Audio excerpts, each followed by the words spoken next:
নমস্কার দর্শক বন্ধুরা, রেপ স্পোর্টস বাংলার পর্দায় আপনাদের সকলকে আরেকবার স্বাগত। আমি রাহুল, আর এই মুহূর্তে আমরা রয়েছি গোয়াতে। আর এই ভিডিওতে আমরা আলোচনা করব চেন্নাইন এফসি কে নিয়ে। কালকে তাদের জন্য একটা গুরুত্বপূর্ণ ম্যাচ, মোহনবাগানের বিরুদ্ধে তারা তাদের সুপার কাপ অভিযান শুরু করবে। মোহনবাগানকে নিয়ে অবশ্যই প্রতিবেদন থাকবে, মোহনবাগান কি কি করলো গোয়াতে আজকে ট্রেনিংয়ে। কিন্তু চেন্নাইন এফসি কে নিয়ে আলোচনা করব এই ভিডিওতে, কারণ চেন্নাইন এফসি এবছর কিন্তু তারা অল ইন্ডিয়া স্কোয়াড নিয়ে, অর্থাৎ ভারতীয় ব্রিগেড নিয়ে তারা এবারে সুপার কাপ খেলবে এবং ভারতীয় ব্রিগেড নিয়েই চ্যালেঞ্জ ছুড়ে দিতে চাইবেন ক্লিফোর্ড মিরান্ডা। ক্লিফোর্ড মিরান্ডার নামটা একেবারেই নতুন নয়, এর আগে মোহনবাগানের অ্যাসিস্ট্যান্ট কোচ ছিলেন।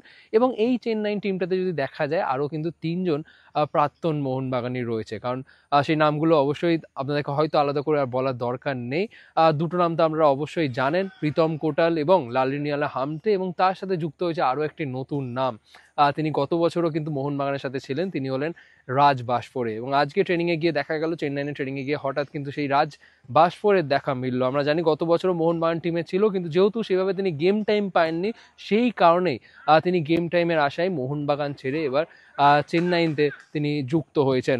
চেন্নাইনের কোচ ক্লিফোর্ড মিরান্ডা, তিনি আজকে যে প্রেস কনফারেন্স হয়েছে সেখানে তিনি যেভাবে কথা বলেছেন, সেখান থেকে একটা জিনিস পরিষ্কার যে ফুটবলারদের ফিটনেস নিয়ে তিনি একটু হলেও চিন্তিত। তার কারণ মাত্র 1.5 সপ্তাহ হয়েছে চেন্নাইন এফসি তাদের প্রি সিজন শুরু করেছে, যেখানে মোহনবাগান প্রায় 2 মাস হয়ে গেছে তারা ট্রেনিংয়ের মধ্যে রয়েছে, এবং তারা ডুরান্ড কাপ এবং আইএফএ শিল্ডের মতন টুর্নামেন্ট খেলেছে প্রি সিজন হিসেবে। সেখানে চেন্নাইন এফসি একেবারেই কিন্তু সদ্য তারা কিন্তু তাদের সিজনের প্রস্তুতি শুরু করেছে। সুতরাং দুটি দলের মধ্যে ফিটনেসে কিন্তু একটা বড় ফারাক হবে। একটা তো ফারাক হবে অবশ্যই, দুই দলের মধ্যে মোহনবাগান কিন্তু বিদেশি অ্যাডভান্টেজ পাবে, তারা 6টা বিদেশি চাইলেও খেলাতে পারে, কিন্তু সেই দিক থেকে চেন্নাইনের কোনো বিদেশিদের কিন্তু তারা কোনো অভিজ্ঞতা থাকবে না, অল ইন্ডিয়ান স্কোয়াড নিয়ে খেলতে নামে। এবং তার সাথে সাথে ফিটনেসের কিন্তু একটা কমতি দেখা গেল যেতে পারে এই চেন্নাইন এফসিতে, কারণ মাত্র 1.5 সপ্তাহ হয়েছে এই টিমটা কিন্তু এই গোয়াতেই তারা প্রি সিজন শুরু করেছে।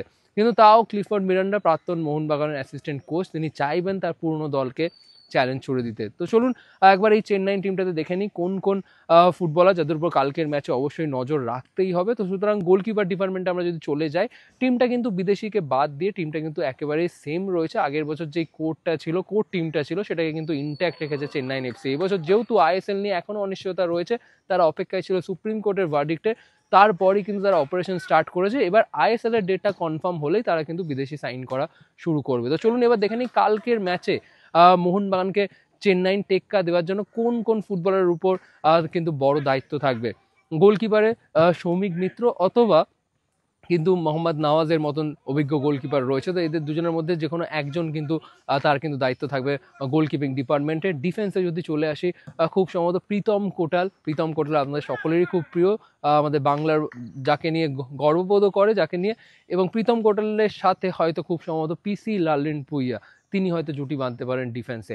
রাইট ব্যাকে যদি দেখি, অঙ্কিত মুখার্জি রয়েছেন, যিনি বাংলাতে অনেক দিন ধরে খেলেছেন, ইস্ট বেঙ্গলের হয়ে খেলেছেন তিনি, সেই অঙ্কিত মুখার্জি রয়েছেন। এবং লেফট ব্যাক পজিশনেও কিন্তু বেশ অপশন রয়েছে চেন্নাইন এফসির।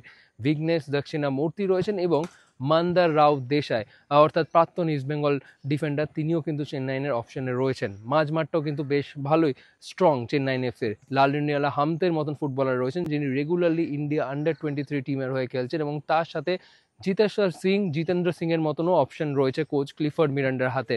সামনের দিকে অ্যাটাকিং লাইনটা যদি দেখি, ফারুক চৌধুরী এবং তার সাথে ইরফান এডওয়ার্ড, এই দুই ফুটবলারকে নিয়ে হয়তো বাজি ধরতে চাইবেন ক্লিফোর্ড মিরান্ডা। এই দুই ফুটবলার ভালো ছন্দে রয়েছে, ন্যাশনাল টিমেও কিন্তু তারা ডাক পেয়েছেন লাস্ট দুটো ক্যাম্পে।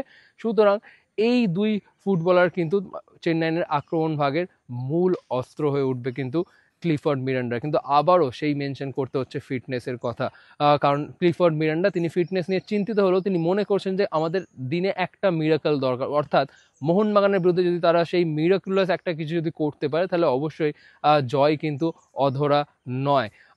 তিনি এটাও মানছেন যে অনেক টিম 1 সপ্তাহ ট্রেনিং করে যেটা অ্যাচিভ করতে পারে না, 1 মাস ট্রেনিং করে অ্যাচিভ যেটা করতে পারে, সেটা আবার অনেক টিম 1 সপ্তাহ ট্রেনিং করেও কিন্তু অ্যাচিভ করে ফেলতে পারে।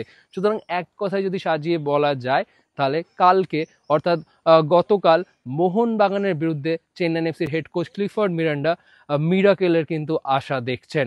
সুতরাং আজকে চেন্নাই এফসির ট্রেনিং থেকে এগুলো ছিল গুরুত্বপূর্ণ আপডেট। আপনাদের কি মতামত চেন্নাইন এফসির এই দল নিয়ে অবশ্যই জানাতে ভুলবেন না কমেন্ট সেকশনে। কিন্তু ভিডিওটি শেষ করবার আগে চলুন দেখে নেবো আজকে চেন্নাইন এফসির অনুশীলনের স্পেশাল কিছু মুহূর্ত।